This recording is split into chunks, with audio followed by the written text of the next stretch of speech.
Okay, so yan. Ito na, sound check na natin yung card natin kay Sigma. Bagong kabit na SC5. Alright, so naka-ready tayo. Meron tayong tatlong option. Una yung pure pipe lang. Yan. So tinanggal ko muna yung pinakakuha niya. And yung dalawang silencer. Yan. So ganyan lang, puro lang muna. Try natin siya panta rin. And testing natin kung ano yung kaibahan ng tunog niya. Diba? Okay, so open na natin. Yan.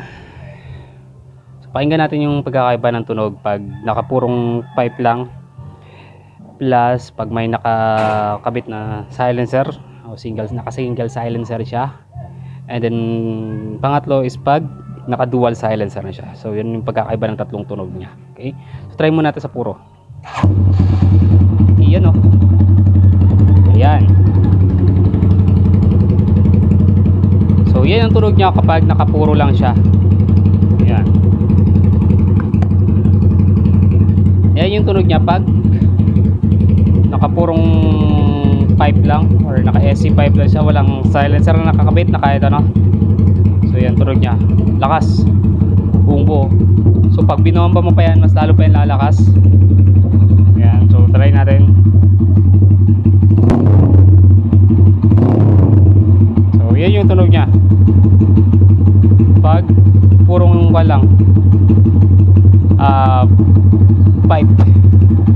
So napakalakas. So try natin buong ulit. Yan.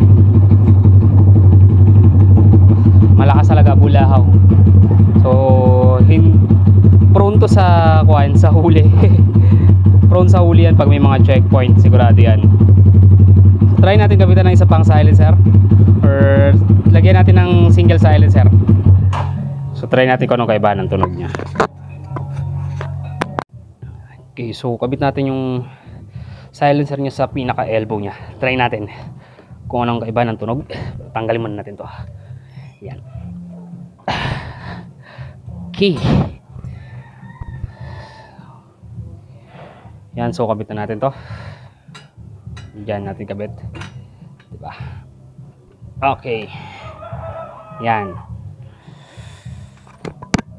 So try natin ulit buksan na pagkakaiba ng tunog ng may single silencer sa wala. Yan. So start natin. Okay, so mas humina siya ng konti. Diba? So mas mahina siya ng konti. Mas tahimik siya ng konti, pero malakas pa rin yan pag binirit or pag hinataw. Although buong-buo pa rin naman yung yung tunog niya. Yan, di ba? Bulahaw pa rin talaga. Yan. Malakas pa rin kahit may silencer na siya.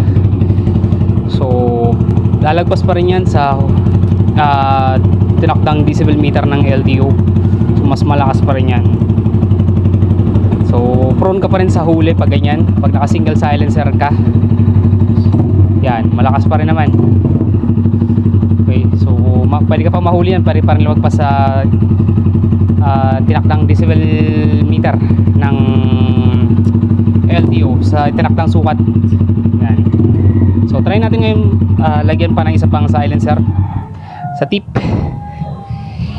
Yan, so tingnan natin ang pagkakaiba ng tunog niya pag nilagyan natin yung pangalawang silencer. Yan, try natin. Ayan, so tingnan natin ang pagkakaiba ng tunog pag nakalagay na yung pangalawang silencer niya. Ayan, diba? So yan, hindi na siya naka-open pipe, diba? So for sure hindi ka na mas prone sa huli. Mas tahimik na to pakinggan pag naka-dual silencer na. So tingnan natin. Oop. Medyo lumalabas ng konti. Higpitan natin. Ayan. Okay. So ayan. Yan yung tunog niya pag naka-dual silencer na. Pag may silencer na pati yung tip. Yan o. O, diba? So tahimik na.